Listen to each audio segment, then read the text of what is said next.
All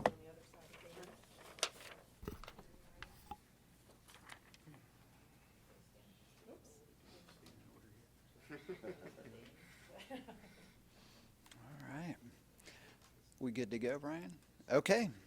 Well, I want to thank all of you for being here, and I want to thank our team for being back in Tulsa. I think it's important to back up just a little bit and recognize that the work that we are recommencing today is really decades in the making. The process that got us here really started with some incredibly important historical research and work that was done as part of the state commission focused on what was called at the time the 1921 Tulsa Race Riot. And that group of historians evaluated it and collected a tremendous amount of oral history from the community around where victims might be buried in Tulsa. And utilizing that, they developed a handful of likely locations that should be subject to further evaluation. They did scanning at the time. Back in the early 2000s, I believe it was, and then got to a point where the city was not comfortable with there being an excavation in Oaklawn out of concern that unrelated graves would be disturbed. And that's pretty much where things stopped for about 20 years. And we picked this back up in 2018. It was something that was very important to me that I'd worked on with my colleague when I was a city councilor, Jack Henderson. We both felt very strongly about pursuing this and basically had to do a lot of that legwork over again. We were very fortunate in that while 20 years had gone by and nothing had been done, technology had significantly advanced in that time. We still knew the likely locations based on the oral history and the historical research that was done, but we reconvened so many of those historians who were involved in that work, people like Dr. Scott Ellsworth from the University of Michigan, who's written extensively on the race massacre, who assisted us with updating all of that historical research. And then we're able to use modern day technology to do scanning in a number of different locations. All of that brought us back to Oaklawn Cemetery, and we are fortunate that today we have really outstanding, the world's best individuals and professionals who are interested in helping us on this work, and a skilled team that can do this excavation work in a very careful, deliberate way in which we can continue to look for the victims of the race massacre without disturbing the graves of others when we know that they are there. So that's what brought us to last summer. Last summer we did the first excavation of Oaklawn, and that was, again, 100 years in the making at that point to do that excavation. That excavation yielded a tremendous amount of research and material that our team of experts has compiled into a report. The tension on all of this that we have to be very careful about as a city is the desire to move at a quick pace to try and find these victims 100 years after they were murdered, while at the same time working within a legal framework that is respectful of the remains of people who are buried in this cemetery. And so we reached a point last summer where we had hit pretty much the perimeter of the space that we had been given permission to excavate. A great deal, as I mentioned, a great deal of material and information was collected from that. And then based on that, our team of researchers came back to the city earlier this year and made a recommendation that we do a second excavation expanding the original area that had been investigated, and that is what we will begin today. At every step of this process, and we said this when we first announced that we were going to do this, the number one thing for us is to keep the victims at the forefront of our decision-making process on this. And I am very grateful that we have been able to attract a world-class team from across the country. They're the best in the profession at what they do, and they are all focused here in Tulsa on helping us try to find our murdered neighbors. This is a long-term commitment, though, and that's another thing that, while I have your attention and focus, I would like to cover just very quickly. So we knew from the very beginning we would start with the historical research, then we would do geophysical scanning, which we did in a number of locations. Then we would do core sampling to try and get a better handle on the physical nature of the geology in the areas that we were looking at. If that proved that we should move on to the next step, which in the case of Oaklawn it did, then we would do a test excavation. We did a test excavation, which again yielded a tremendous amount of information for us and helped us determine that it was important to move on to a full excavation, which we did last year. And now our technical experts have come back and told us they would like to expand the space. If, and we are collecting DNA as we can find it.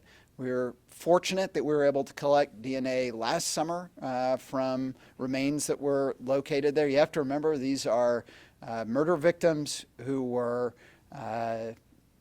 hidden from authorities 100 years ago. So the fact that we were able to find DNA in their remains is very positive news for us as we try to connect the remains of the victims with their families.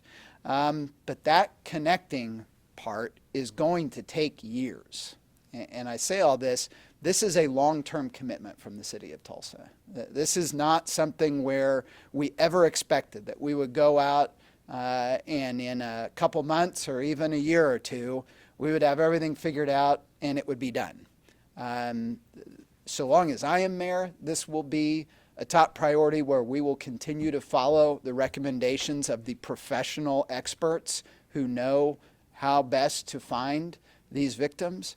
And my hope is that the citizens of Tulsa will continue their commitment, which they have shown with millions in tax dollars at this point dedicated to this search over the last 4 years, that they will continue that level, that kind of commitment until we can connect the victims and the remains of the victims with their families. I really want to thank both the citizens of Tulsa for funding this work and the Tulsa City Council for their support of this investigation, and including that when I included an additional $1 million for this investigation in the budget last year. Councilors, without hesitation, supported that and approved it.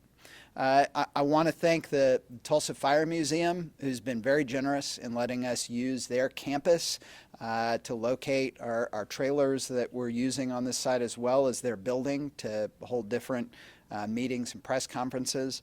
I'm so grateful for the expert team that we have on this. I mentioned a moment ago, just from a purely professional standpoint, they're the best.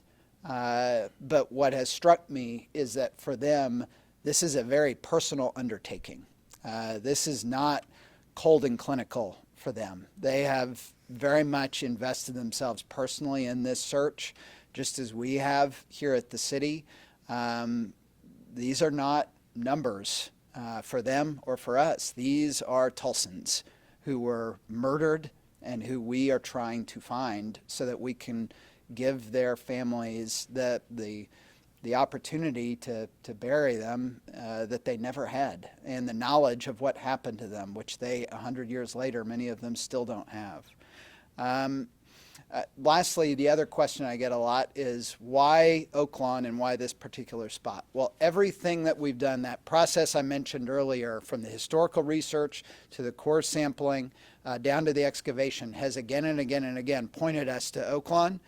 In particular, though, at Oaklawn, Oaklawn is the one site in the city where we have actual records and news reports where we know that there are race massacre victims buried in Oaklawn Cemetery. In particular, there are 18 of them that there are records. A lot of them are not identified in those records, but we know that they are buried in that cemetery. And so we are trying to find them, hopefully to be able to identify them and then to connect their remains with their descendants. Lastly, I cannot thank enough the chair of the Public Oversight Committee, Kevin Ross. Kevin has been working on this way before anybody was talking about this broadly in our community. He was doing the research, he was talking with experts, he was bringing people together to try and get this moving. I'm just grateful that we're in a position right now as a city to follow through on what Kevin had been working for years to try and get Tulsa to do. I am grateful for this generation of Tulsans who's willing to do the right thing and try and find our murdered neighbors. And to speak more on this work, I want to introduce the chair of the Public Oversight Committee, Kevin Ross.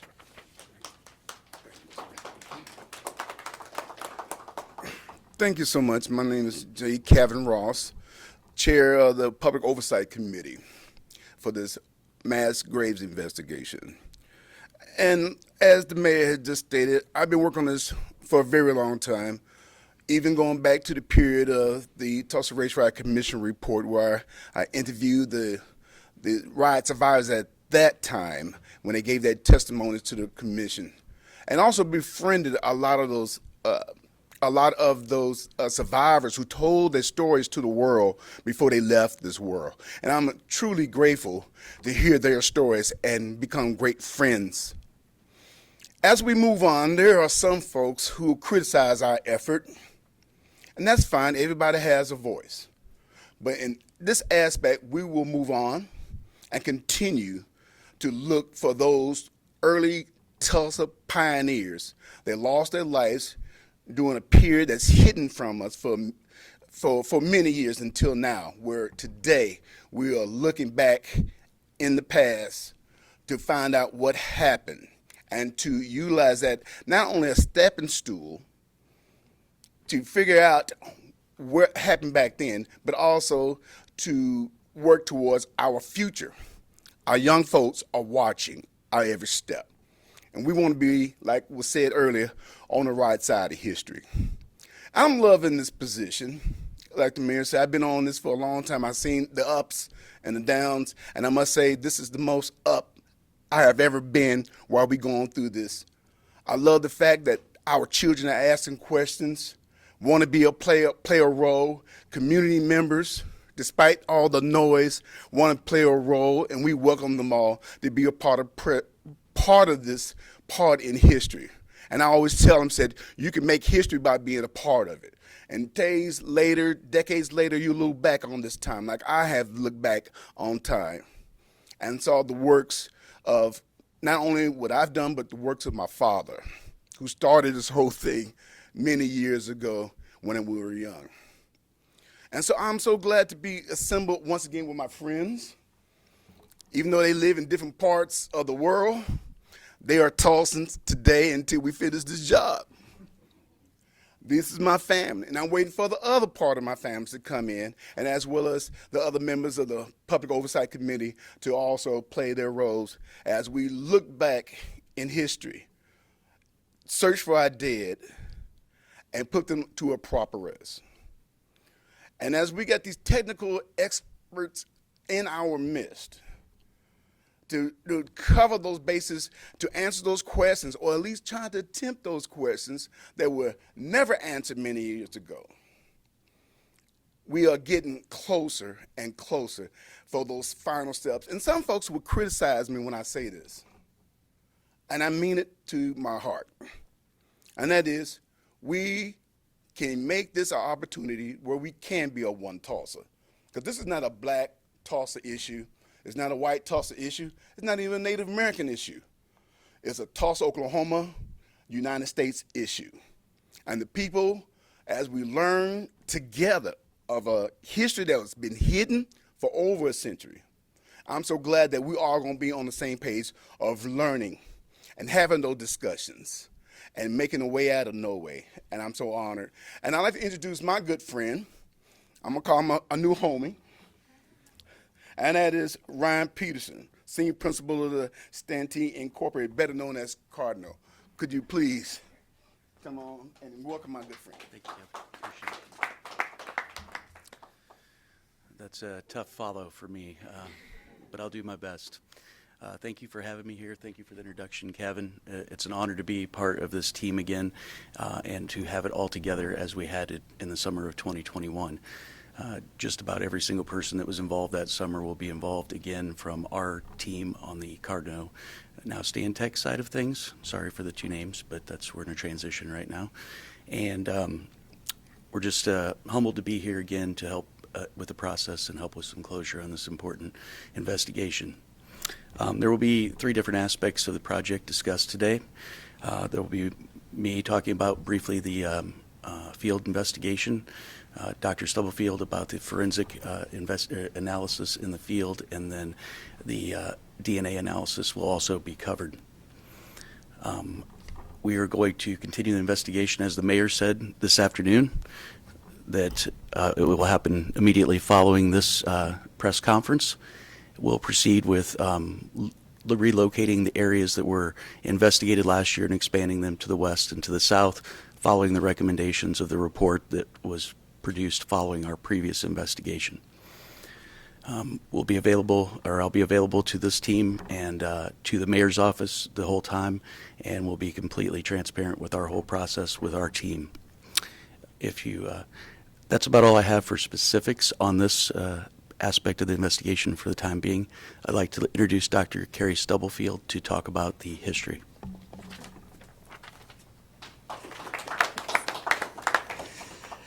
Hi, so thank you, Ryan. So I am Dr. Carrie Stackelbeck, the state archaeologist of Oklahoma and the lead archaeologist on our team, and happy to be back here.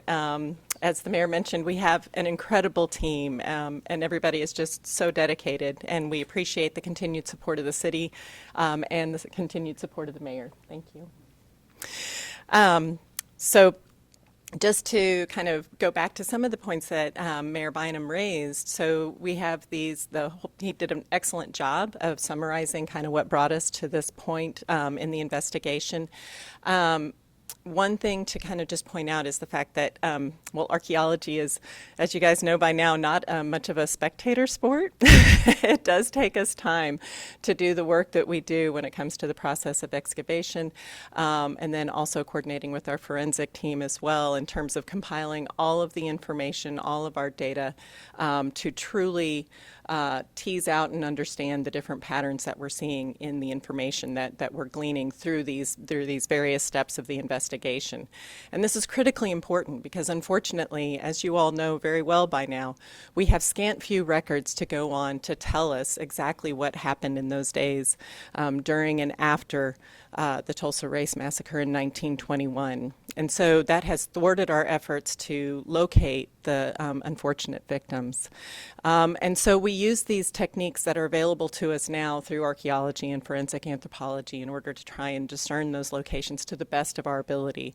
The very many interviews that have taken place and the few historic records that are available have pointed us to some places that are good leads.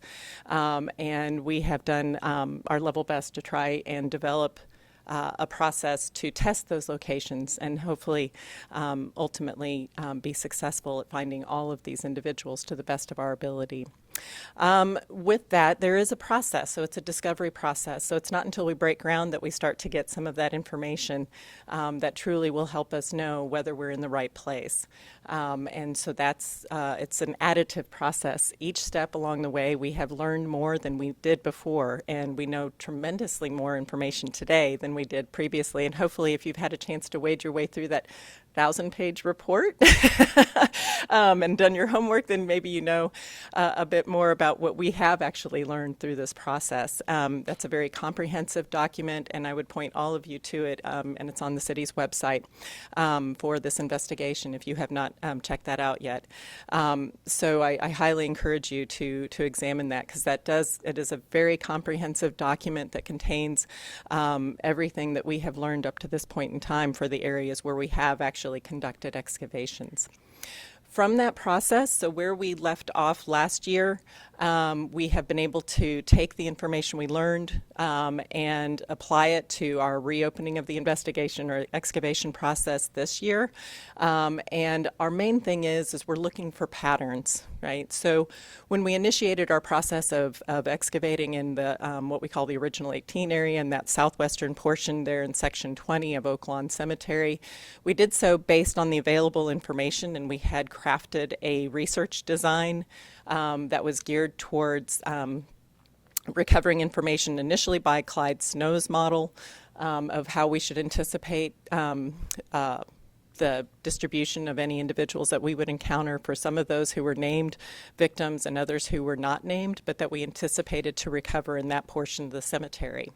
And through the testing phase and the larger block excavation, we have uncovered yet more information, and we are making adjustments in our excavation strategy moving forward that we'll be starting to implement as of today with the process of starting to, we're going to reopen the excavation process first by re-exhuming some individuals that we need to acquire some additional samples from for getting the DNA extracted.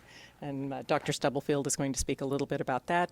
And then we are going to expand our excavation blocks to the south and to the west in order to ascertain whether or not some of the patterns that we were seeing with the initial excavation last year will persist, or if we can get additional information. So that's kind of the game plan for now, and a little bit of backstory and how we got to that point. So with that, I'm going to hand it off to Dr. Stubblefield.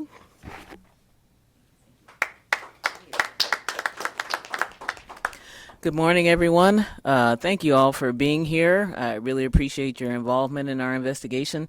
This investigation for me actually did start 20 years ago. I'm just impressed how time flies, but I was part of one of the consultants to the Race Riot Commission, and if maybe I'm well preserved, but boy, 20 years. I am so honored to be here representing our decedents for the city of Tulsa, and hopefully speaking to you in a way that does not cause the hook to come out to drag me away from the podium, because I do wax poetic. I do want to emphasize that this particular investigation truly is a one Tulsa investigation. You may eventually hear, I say eventually because we have to write it down, especially if I have to write it down. But the history of that cemetery, we are reconstructing it. Every excavation has helped us learn more about how Oaklawn Cemetery was used, and it was a city cemetery. You know, contrary to any rhetoric you may hear about it being a racist cemetery, if you died in Tulsa, you could get buried in Oaklawn. It didn't matter who you were. And that it was quite atypical for that time period of from the 1910s rolling into the Jim Crow era. You could get buried in Oaklawn. It's a city cemetery. So I have learned that in the course of our investigations, trying to find what records there could be for the colored potter's field. And, you know, they were discarded at some point. I'd like to think that's because the locations of the people we're looking for was fairly obvious. And so now we have to hunt for them.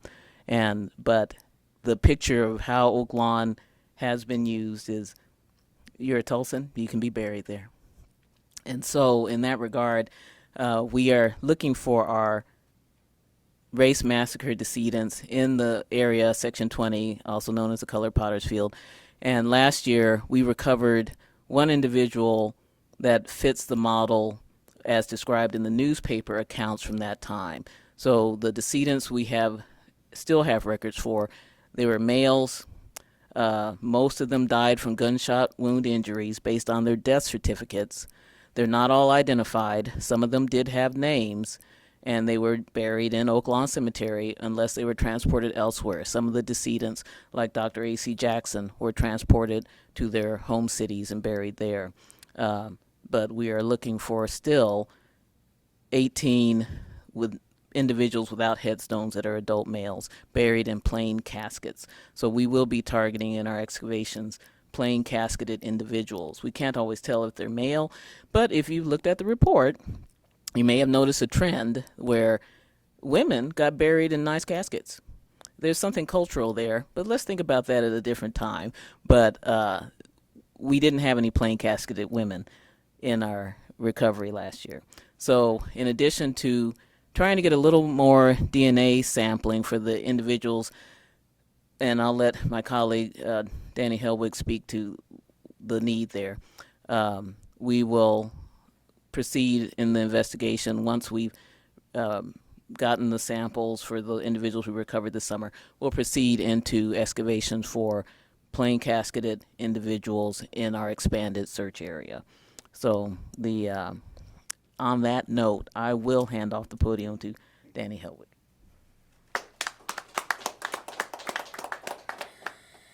Thank you and good morning.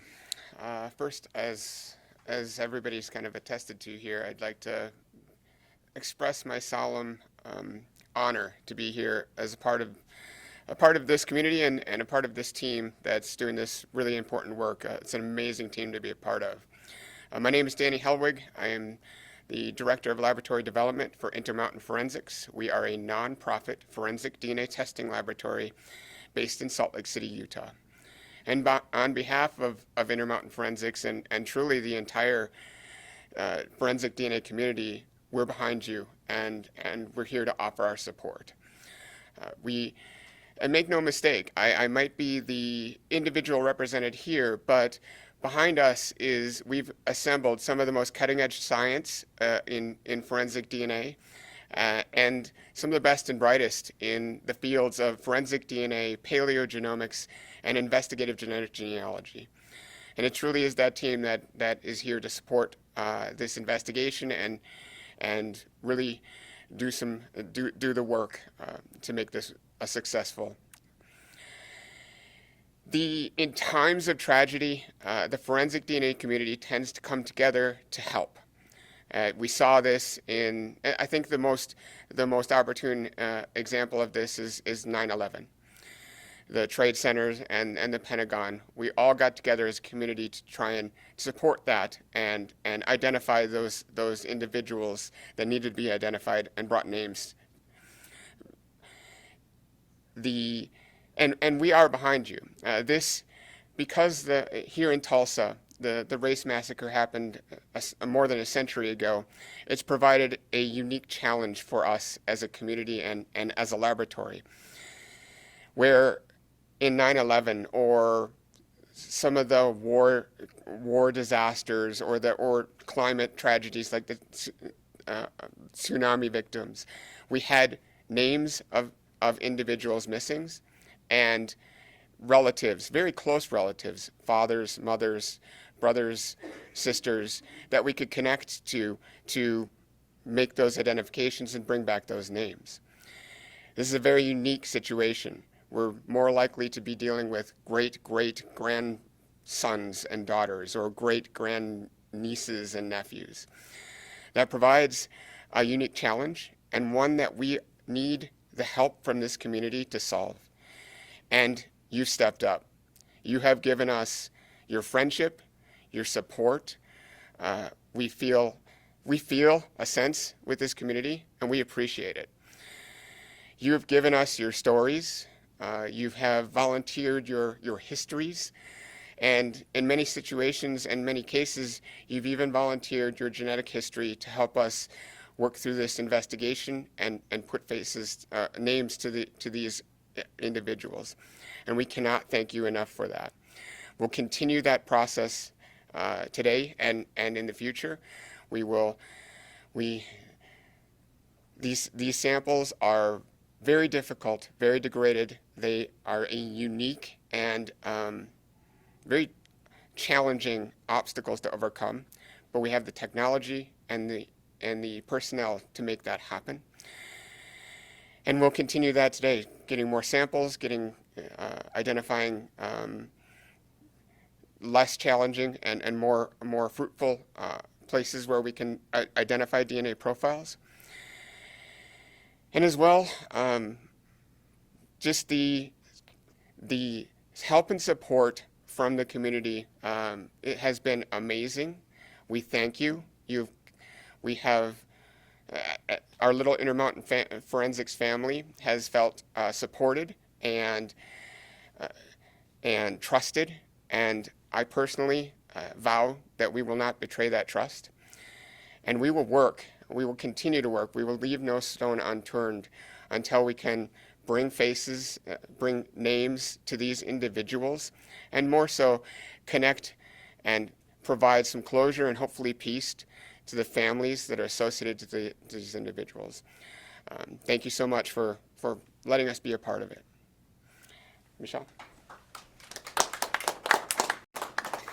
Thank you. This concludes this portion of the news conference. Brian here in the middle has a microphone. If you have a question, please raise your hand and he'll give you the microphone since we're streaming live. And please address who your question is to. Thank you.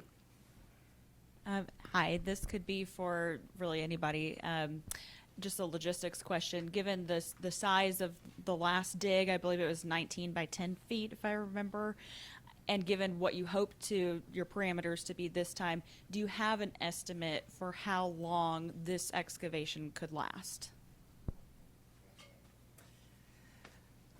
So I'll see if I remember my role to try and reiterate the basic question. I'm going to cut to the chase. So basically anticipating about how long will this next phase of the investigation last. So we are estimating to open up an area approximately equivalent to the area that we exposed during the 2021 excavations. That'll be give or take, because so much of that is also going to be dependent on what we encounter, especially with our adjusted expectations in terms of who we're going to exhume. So since we're going to be targeting adult individuals in simple wooden caskets, we won't know until we actually start that process exactly how many of those we'll encounter, and that will certainly affect our time frame. So that's just to let you know, that's kind of we're ballparking it to begin with in terms of just the total area that we expect to, maximum area to be able to expose. Given kind of the constraints of weather and also holidays, we're anticipating to wrap up the excavation process by November 18th, the Friday before Thanksgiving.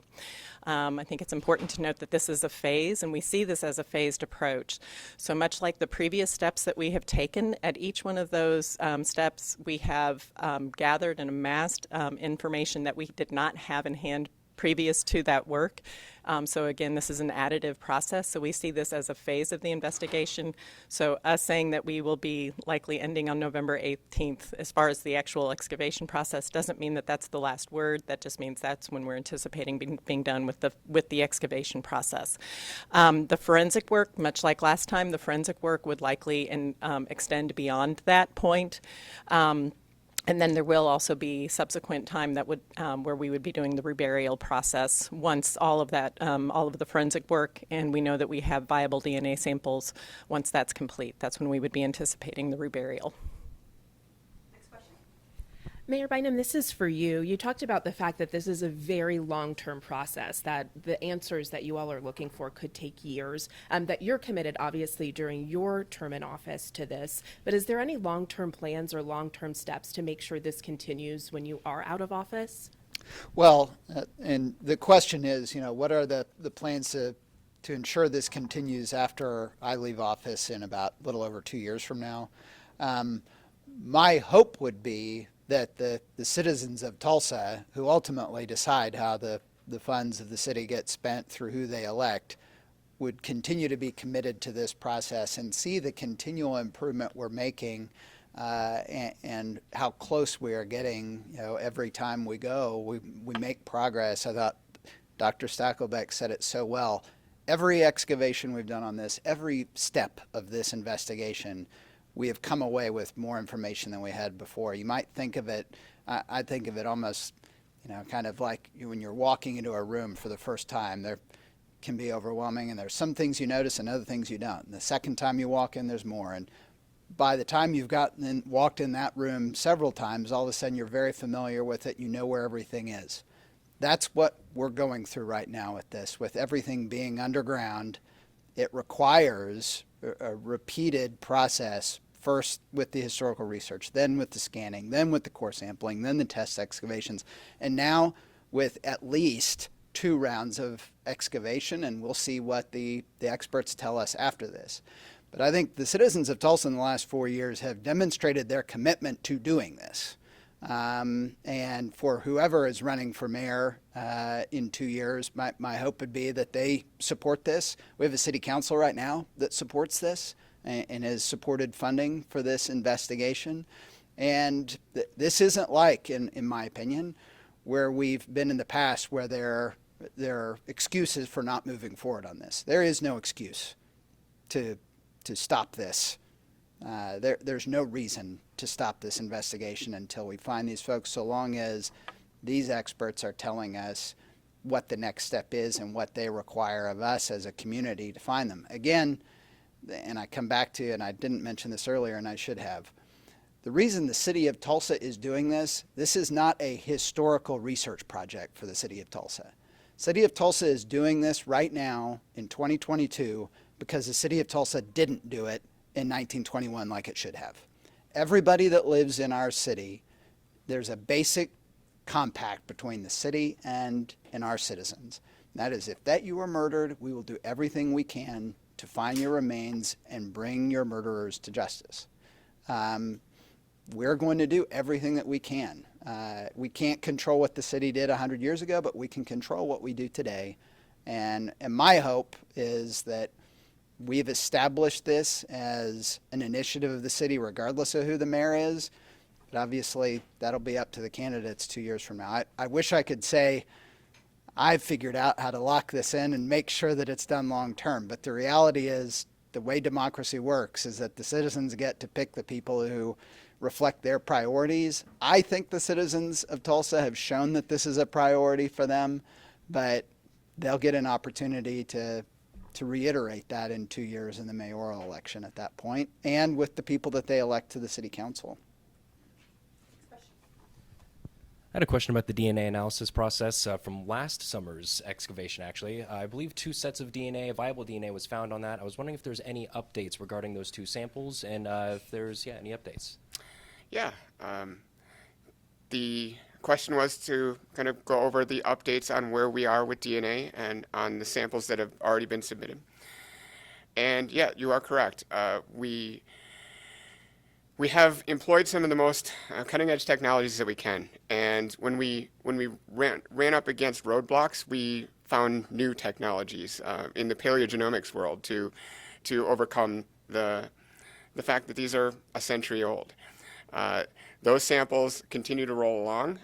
They are currently in the process of developing a genetic genealogy profile. In fact, I think they'll probably get on an instrument maybe next week, fingers crossed.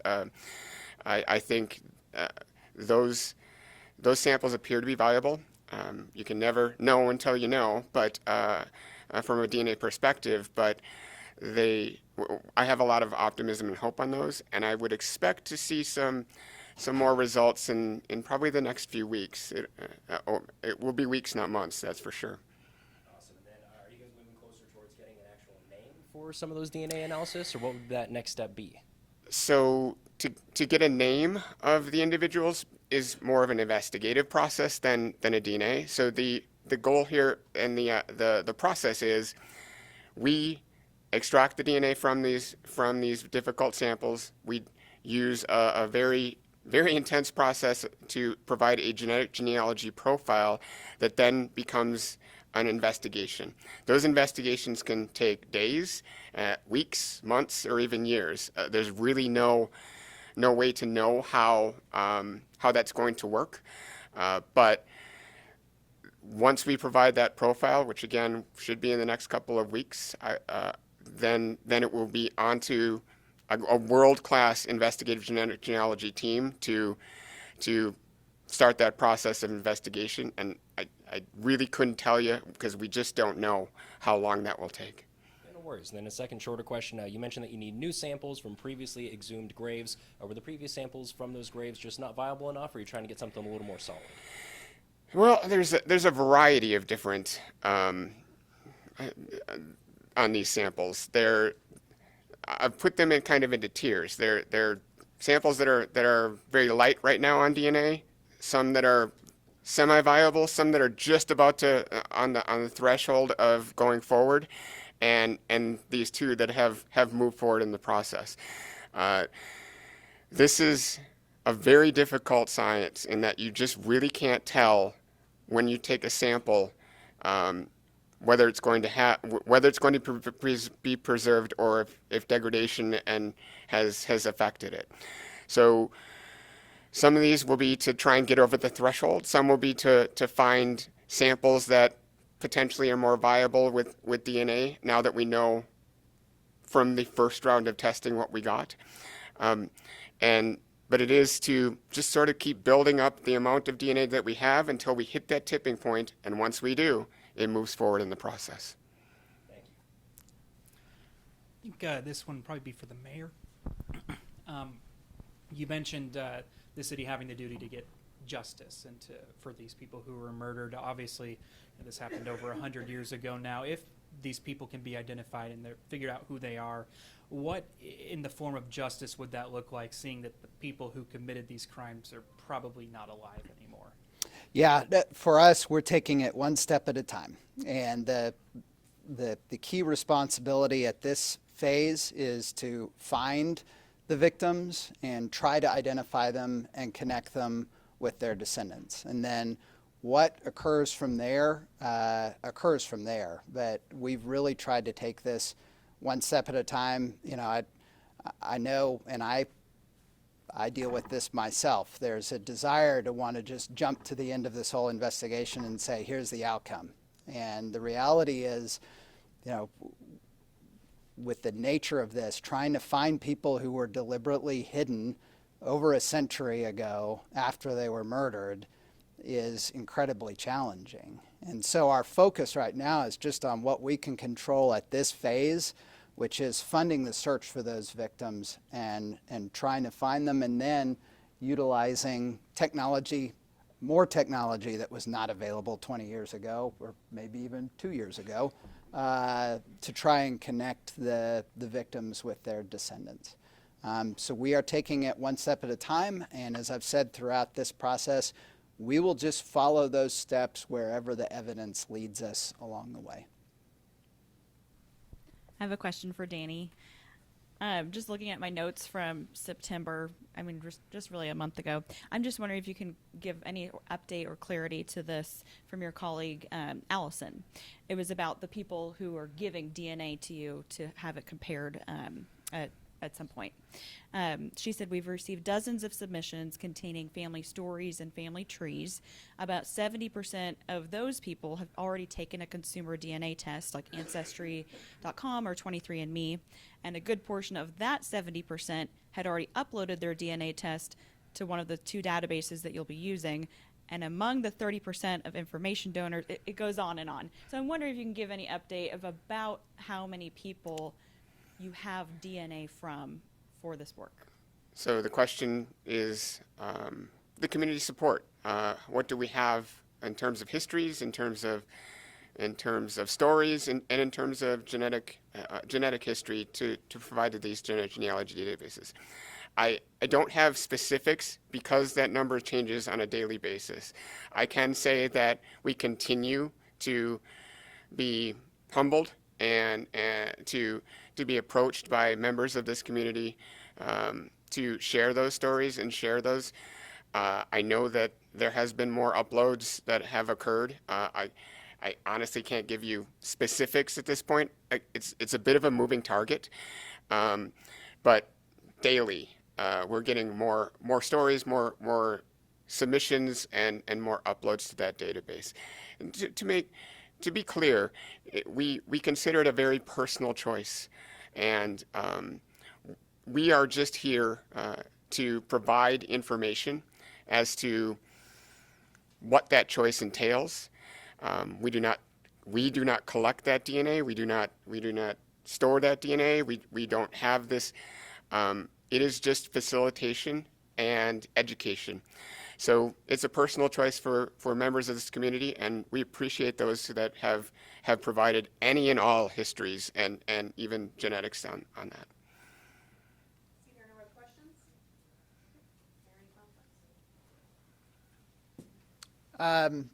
I would just also like to thank from our team here in the mayor's office that's helping coordinate the city side of this work, our Deputy Mayor, Kasia Carr, and my Deputy Chief of Staff, Rodrigo Rojas, both of whom are working really hard to make sure that these folks have everything that they need from the city of Tulsa to do the work that's in front of them. And I just can't thank enough our team of experts who have come from all around the United States to come here to Tulsa to do this work over the next several weeks. And as has been mentioned several times today, but I think bears repeating, this excavation is another phase of this process and another step forward. We do not know what we will find over the next month. If we did, we wouldn't have to do the excavation. But every time that we've done one of these, we've learned more, and we've gotten closer to identifying these victims and being able to connect them with their families, and that's the goal of the whole process. So I want to thank all of you again for just pouring your hearts and your expertise and a lifetime of education and knowledge into this incredibly important work for our city. Thank you all very much. Thanks, everyone. Thank you all very much. I'll see you out there. Let me rest my back up Thanksgiving. Oh, yeah. And then I gotta put on my shoes.